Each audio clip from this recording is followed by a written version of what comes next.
Bem, pessoal, vamos então para a parte 2 da nossa aula sobre ensaio de compressão. Vamos falar um pouco mais aqui sobre o ensaio propriamente dito, sobre a máquina, né, o equipamento utilizado, o equipamento empregado, os corpos de prova e o passo a passo do ensaio, né, e até um pouco sobre a fratura dos corpos de prova. Então, primeiramente, o ensaio de compressão ele é executado utilizando uma máquina universal de ensaios que vocês já conhecem do ensaio de tração. É a mesma máquina, tá? A gente realiza esse ensaio de acordo com a norma ASTM E9 2000 para metais e a ASTM C39 para concreto, conforme até mostrei o vídeo para vocês, a deformação de concreto. Aqui no caso, deformando um produto já na sua forma final, né, uma mola metálica. A gente vai utilizar aqui duas placas, né? A gente não vai usar garras aqui, igual no site de tração. Então, duas placas lisas e de superfície perpendicular ao eixo de aplicação da carga, né? Então, o eixo de aplicação da carga é perpendicular às placas aqui, né? Então, aqui tem uma placa e aqui tem a outra placa, né? Uma dessas placas tem que ser engastada, né? Ela vai ser fixa, geralmente é a placa inferior, e a outra, né, é uma placa que a gente chama de móvel. Conforme a gente pode ver aqui a placa superior móvel, a placa inferior fixa, a gente pode ver a célula de carga, que é a mesma para o ensaio de tração, né? Então aqui está o dispositivo, né, o layout do nosso equipamento. Ok? Vamos ver um pouco do corpo de prova, já que o equipamento vocês já conhecem bem. Os corpos de prova, geralmente aqui, pessoal, vão ser confeccionados na forma cilíndrica. Existem casos que podem se fazer corpos de prova também de área quadrada, tudo bem? Corpo de prova no formato de um paralelepípedo, né? Mas em geral eles são nesse formatinho aqui, ó, com essa representação esquemática, com um diâmetro D0 e um comprimento, uma altura L0. Em alguns lugares se representa como um H0 aqui, tudo bem? A gente pode dividir em três categorias esses corpos de provas, né, corpos de prova para materiais metálicos em curtos, médios e longos. E aqui tem essa tabelinha da STME9 que apresenta alguma normatização. Então, para o pequeno, por exemplo, né, o curto, é um diâmetro de 30 milímetros e um comprimento de 25, né, um diâmetro maior que o comprimento, né, é estranho um pouco. A gente vai ver alguns problemas disso, né, pode gerar embarrilhamento aqui. Mas tem os médios, né, que são os mais comuns, então 20 de diâmetro, 60 de comprimento, né?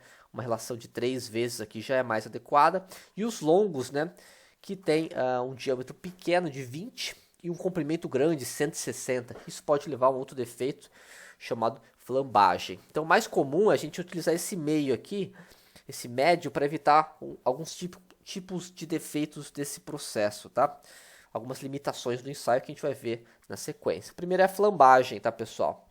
A gente tem que ter cuidado para dimensionar o corpo de prova, porque pode gerar esse fenômeno chamado de flambagem, que eu vou deixar sempre em vermelhinho aqui. Olha aqui, ó, esse vídeo aqui. Não é bem um ensaio de compressão isso aqui, pessoal. O pessoal colocou uma prensa hidráulica aqui e colocou um material metálico para ver a resistência, né, desse material, como ele se deforma. É bonito de ver, é legal de ver como o metal se comporta. Super recomendo esse vídeo aqui, apesar de não ser um ensaio de compressão, apenas a compressão utilizando uma prensa hidráulica, tá? Então ele pega vários materiais metálicos, mas percebe que ele flamba, né? Olha, ele entorta aqui, né? É um pouco claro até a observação. E por isso, nesse caso, a gente recomenda aqui controlar essa relação comprimento-seção transversal. Então, recomenda-se um diâmetro, né, 3 vezes menor que o comprimento, que é o caso que a gente viu no caso médio, né. Alguns materiais que forem muito dúcteis, né, que for mais difícil de ocorrer, a gente pode até usar uma relação de 1 para 1, que aí seriam mais os casos dos curtos, né, que a gente viu. Mas no caso do curto pode dar o embarrilhamento, né? Então tem dois problemas que a gente tem que trabalhar aqui. No caso de chapas, né, eu vou até mostrar para vocês um ensaio de compressão de um compósito, que não é bem uma chapa, mas é uma tira. A gente pode usar essas dimensões retangulares ou quadradas aqui, mas em outros casos também, tá, pessoal? A norma permite a utilização. Mas o mais importante aqui é que as duas superfícies em contato com as placas, elas têm que estar perfeitamente paralelas e planas, né? Então, perpendicularmente, planares e paralelas. tudo bem? Com o equipamento. Caso contrário, pode dar um misalignment, né, um desalinhamento ali, isso pode gerar o fenômeno de flambagem também, ok? Então essa é a primeira limitação do nosso ensaio de compressão, a flambagem, tá? Então a flambagem corresponde ao encurvamento do corpo de prova devido ao efeito de flexão, tá? Então a gente tem que ter aqui um cuidado no dimensionamento do nosso corpo de prova, né? Então controlar o que? Essa relação comprimento ou altura do corpo de prova, né, com a seção transversal, ou o diâmetro da seção transversal. Então tem que ter uma relação adequada aqui, dependendo do material que a gente vai utilizar. Isso vai depender muito da dutilidade do nosso material, tá? A flambagem ela vai ocorrer, é meio claro, né? Quanto maior for o comprimento do corpo de prova e menor a seção transversal, é mais fácil de ocorrer flambagem, mas depende da dutilidade. Então, materiais dúteis, a gente recomenda essa relação aqui, de 3 a 8. Né? E para materiais frágeis, essa relação aqui, né? Geralmente para ocorrência de flambagem, tudo bem? Então, 3 parece ser uma relação bem razoável de ser utilizada para o ensaio de compressão, tudo bem? Uma outra condição que pode levar à flambagem é a falta de paralelismo entre as placas do equipamento ou a falta de paralelismo entre as superfícies da amostra em contato com as placas, tá? Então é sempre bom conferir com um micrômetro ou um paquímetro se elas estão paralelamente planas aqui, ok? Outras causas que a gente pode ter para a ocorrência de flambagem é se tiver uma instabilidade elástica no começo do ensaio, né, na parte elástica, por causa de algum problema de falta de uniaxialidade na aplicação da carga. Então você vai aplicar carga e não aplica de forma uniaxial, né? Então, por exemplo, se tivesse desalinhamento, a carga não vai ser aplicada uniaxial, vai até ter um rearranjo ali, o corpo se ajustar, você vai ter um pouco de flambagem. Pode ocorrer, tá? Pode aplicar carga mais de um lado que do outro. Ou se ocorrer uma torção no corpo de prova, logo no começo do ensaio, ele já vai tender a flambar na sequência. Então olha aqui, por exemplo, essa figura do livro do Al-Mauri. Você tem um corpo de prova com razão L0 ou D0 inadequada, né? O L0 é o comprimento ou a altura e o D0 é o diâmetro. Então é um comprimento muito grande, é muito delgado isso aqui, né? Para um diâmetro pequeno. E a placa móvel é a placa fixa. O que vai acontecer? Vai deformar aqui, que é o item B, e vai gerar flambagem. Olha só, ele flamba. Ele dá essa encurvada, né? Que a gente não quer. A gente vai estar lendo coisa errada no nosso ensaio. Já no item C, a gente tem um desalinhamento entre a placa, olha aqui o ângulo de desalinhamento aqui, mas poderia ser um desalinhamento entre as superfícies da amostra e vai gerar também flambagem, porque vai aplicar a carga mais nesse lado direito do que no esquerdo, e aí vai acabar entortando, ele vai tentar se ajustar ao corpo de prova, não é legal. Então, para evitar esse fenômeno de flambagem, a gente tende a recorrer a comprimentos menores, tá? Uma relação L sobre D menor. O outro problema é o embarrilhamento, tá? E aí é meio contrário. Vamos pensar aqui, pessoal. No ensaio de compressão, a gente tem um negócio chamado atrito entre as placas paralelas e a superfície da amostra em contato com essas placas, né?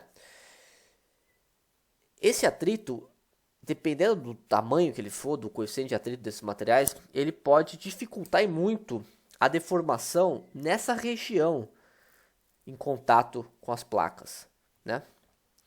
Nessa região, você tem uma resistência à compressão, uma resistência à deformação maior que no corpo da amostra que não está em contato com nada. Isso vai gerar um perfil de deformação na amostra, tá? Que vai gerar esse embarrilhamento, né? O que é embarrilhamento? A amostra ela vai adquirir esse formato de barril, né? Que nem a amostra está na direita, aqui é um barril, só para ilustrar, pessoal. Então, olha só, a placa móvel, a região de contato que vai ter o atrito, a região sem contato, sem atrito, ela vai tender a deformar mais. Ela vai tender a se expandir mais. Essa região não consegue se expandir porque tem esse atrito segurando, né? Então, a amostra, naturalmente, ela quer se expandir na direção radial. Porque você está comprimindo ela quer aumentar a área dela, ela quer se expandir na direção radial. É claro, uma amostra dútil aqui, pessoal. A amostra frágil ela vai tender a falhar antes de acontecer tudo isso. Tudo bem? Então, esse atrito, essa resistência na superfície vai dificultar o escoamento nessa região. Tudo bem? Nas extremidades. Tudo bem? Por causa dessa força de atrito. Então, à medida que a gente afasta das placas, né, vai para o centro da amostra, né, o material já consegue escoar melhor nessa direção radial, porque não tem nenhuma constrição, não tem atrito nessa região. Tudo bem? Então ele vai tender a abaular, embarrilhar, formar um formato de barril. Ou seja, ele vai ser mais gordinho aqui e mais magrinho na ponta, né? E aí vai gerar essa maior deformação relativa, né, no centro do comprimento do nosso corpo de prova. Isso aqui também não é legal, a gente tem que tentar evitar esse fenômeno de acontecer, né? E a gente vai ver que uma das soluções é utilizar lubrificantes nessas regiões para diminuir esse coeficiente de atrito, tá? Ou, se for o caso, diminuir a área em contato, né? Só que se a gente diminui a área em contato, a gente vai aumentar a relação comprimento-área e aí vai gerar o quê? Vai gerar flambagem. Então a gente fica numa sinuca de bico aqui, né? Mas olha só, continuando no embarrilhamento aqui. Devido a esse efeito do atrito, né, entre as placas e a amostra, nessa região a gente vai ter forças de atrito, né, cisalhantes aqui e forças normais. Então a gente vai ter um estado triaxial de tensão diferente do restante da amostra. Né? Nessa região sombreada aqui a gente vai ter tensão normal e tensão de cisalhamento. Tudo bem? Se a gente continua a deformação do corpo de prova, o que vai acontecer? Esse corpo de prova vai diminuir o seu comprimento e cada vez mais essas regiões sombreadas vão entrar em contato. Se em algum momento elas entrarem em contato, né, que nem por exemplo aqui, ó, condição adequada de ensaio, não entrou em contato. Se elas entrarem em contato tipo aqui, né, essas regiões sombreadas aqui, vai ficar mais difícil fazer a deformação, porque basicamente é uma região que está sujeita a estado triaxial e tem muita resistência de atrito, a deformação não vai prosseguir, ao menos que se aumente muito a carga aplicada, tá? Então, por consequência disso, o que acontece? A curva tensão-deformação, ela aumenta, ela se inclina para cima, né? Então, por exemplo, uma situação que você tem essa região menor, né, com esse menor atrito, ela vai tender a não ser tão alta a resistência, né? Mas se a gente aumenta essa relação, né, vai acabar ocorrendo. Percebe que aqui diminui, né? Conforme a gente caminha para cá, a gente diminui essa relação. Ou seja, a gente vai ter mais área em contato, né? Então vai aumentar a carga para deformação. Conforme a gente vem para esse lado aqui, né? Ou seja, menos área em contato, ou seja, maior relação L sobre D, favorece o que? A flambagem, né? Então, tem uma sinuca de bico nossa aqui, analisando o embarrilhamento e a flambagem. Então, se a gente aumenta a relação L sobre D, favorece a ocorrência da flambagem. Mas se a gente diminui, favorece a ocorrência do embaralhamento, porque vai ter mais área em contato por volume de amostra, né? Então o ideal é usar aqueles valores médios lá, pessoal. Usar aqueles valores médios que, de certa forma, ele tenta atenuar um pouco cada efeito aqui. E a gente pode utilizar lubrificantes para diminuir o coeficiente de atrito. Né? Então, entre os lubrificantes que a gente pode utilizar é grafite, bisulfeto de molibdênio. Então, nesse gráfico aqui a gente até consegue ver, por exemplo, o 1 é com lubrificante já. Então percebe que a carga não é tão grande porque já não tem aquela influência do atrito ali, que dificulta a deformação e faz com que a curva suba, né? Se você vai para os outros aqui, o 2 também é lubrificante, spray de nitrito de boro lubrificante, álcool, nitrito de... Então aí depende do lubrificante que a gente usa, o comportamento é diferente, né? Mas os lubrificantes são esses todos aqui embaixo, né? Do 1 ao 5. O 6 e o 7 são o quê? Superfície do corpo de prova seca e polida. Bem, polida já é mais difícil de pegar aqui com ranhura, né? Com ranhura vai ter mais atrito ainda. Por isso que o 7 fica lá em cima, tá? Então, para evitar o embarrilhamento, a gente tem que diminuir essa seção transversal, mas se a gente diminui muito, a gente favorece a flambagem. Então, a gente tem que ter um balanço aqui. Faz-se um balanço e utiliza lubrificante, tá legal? Essa é mais ou menos a ideia, né? Então, aplicar um pouco desses lubrificantes aqui, bisulfeto de molibdênio e grafite, né? Grafite é muito usado em conformação plástica também, para deformar outros materiais, tá? Se algum dia você tiver um cadeado que não estiver abrindo, você põe a chave lá, enfia e não abre, você pode pôr um pozinho de grafite, ele é um lubrificante, vai favorecer a lubrificação do cadeado também, né? É um exemplo de aplicação de grafite. Bem, Então vamos ao ensaio propriamente dito, né? A gente viu a máquina, viu o corpo de prova, alguns requisitos do corpo de prova. Vamos ao ensaio que vocês vão ver que é muito parecido com o ensaio de tração.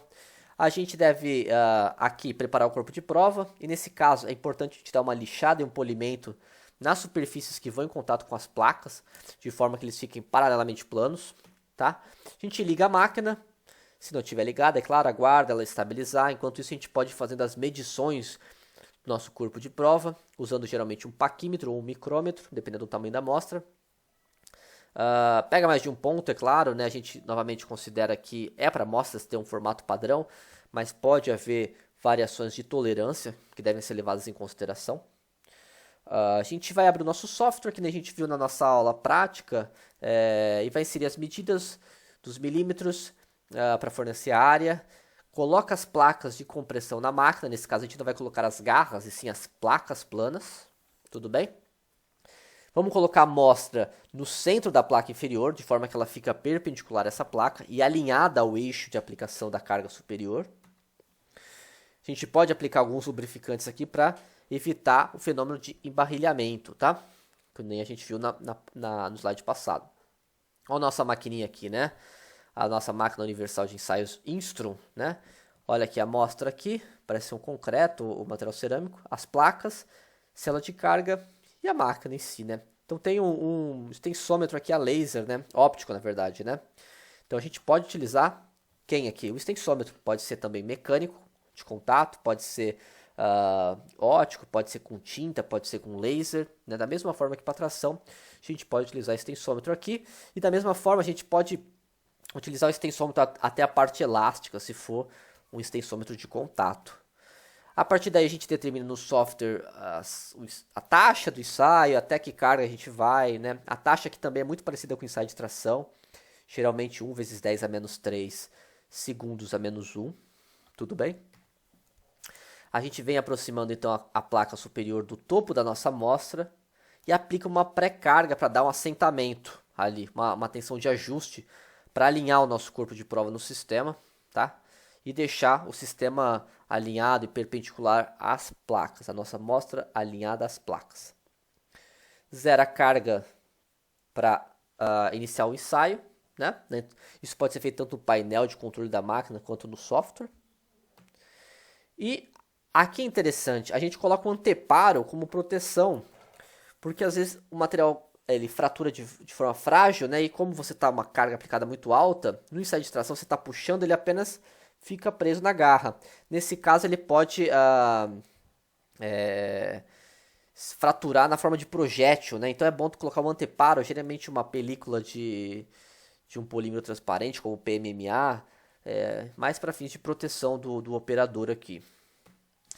A gente inicia o nosso ensaio, pessoal, e aí, enquanto a amostra vai, é claro que ela não vai nessa velocidade aqui, né? Ela vai... Aqui é uma fratura frágil, a 45 graus, né? Na região de maior tensão, no plano de maior tensão de desalhamento. A gente vai monitorando para ver se tem alguma coisa em comum. Caso tiver alguma coisa em comum, a gente para o nosso ensaio. Uma vez que a amostra fratura, ou a gente vai até um determinado ponto de deformação, a gente para o ensaio, ou a máquina às vezes é setada para parar sozinha. A gente salva os dados fornecidos pelo ensaio, a gente remove a peça fraturada das placas, a gente pode até encaixar se for possível para medir o comprimento final. Pode também medir o diâmetro final, se possível, registrar, né? Então a gente tem que remover com cuidado a amostra fraturada. A de concreto vocês viram que ela meio que se despedaça, então às vezes não dá para fazer isso. E aí, a partir disso, a gente calcula as principais propriedades mecânicas a partir do gráfico obtido do ensaio, né? A gente obtém a curva tensão-deformação real, igual a gente fez para o ensaio de tração, né? E a gente obtém as principais propriedades mecânicas. Então, é um procedimento bem parecido com o ensaio de tração, só que aqui a gente tem que tomar alguns cuidados diferentes aqui no ensaio. Por último, aqui eu queria passar para terminar essa parte 2 da nossa aula, pessoal, falar um pouco sobre a fratura, tá? Então, para os materiais frágeis, que é o item B, no A é o corpo de prova antes do ensaio. O B é um corpo frágil e em C é um corpo dúctil, né? Os materiais frágeis, que até a gente viu na animaçãozinha aqui, eles vão quebrar 45 graus, né? Por quê? Por que acontece isso, né? Esse plano é o plano de máxima tensão de selhamento, ou plano de máximas tensões cortantes, tá? Como esses materiais não suportam muito a deformação plástica, eles tendem a concentrar a deformação em algum momento, eles não têm planos preferenciais de corregamento, a falha vai acontecer nesse plano, que é onde geralmente a tensão vai ficar concentrada, onde tem a máxima tensão de selhamento, que é responsável pela deformação plástica. Então, concreto, ferro fundido, geralmente vai acontecer uma falha frágil nessa região, com uma pouca deformação plástica lateral aqui. Já para os casos dos materiais dúteis, que nem a gente viu a borracha lá atrás, né? Vai acontecer o quê? Vai tender a acontecer algo como embarrilhamento aqui, tudo bem? Apesar, se for muito dútil, vai acontecer isso, porque você vai ter esse atrito, ele vai tender a se expandir na região radial, né? E vai ter uma redução da altura desse corpo de prova, desse comprimento inicial, né? Uma hora, é claro, pode acontecer a fratura, geralmente ela vai acontecer internamente ao material e deve acontecer sempre nessa região central, né, do corpo de prova aqui. Tudo bem, pessoal? Então, esse é a parte 2 da nossa aula. Eu queria falar um pouco sobre o ensaio, tá? Vimos na parte 1 um pouco mais conceito, aqui um pouco mais aspectos de laboratório. E a parte 3 eu vou apresentar alguns vídeos para vocês e falar um pouco sobre o ensaio dinâmico de compressão, que é o que vocês vão utilizar mais para o relatório, para a atividade 3 desta aula, beleza? Então, vamos lá, pessoal.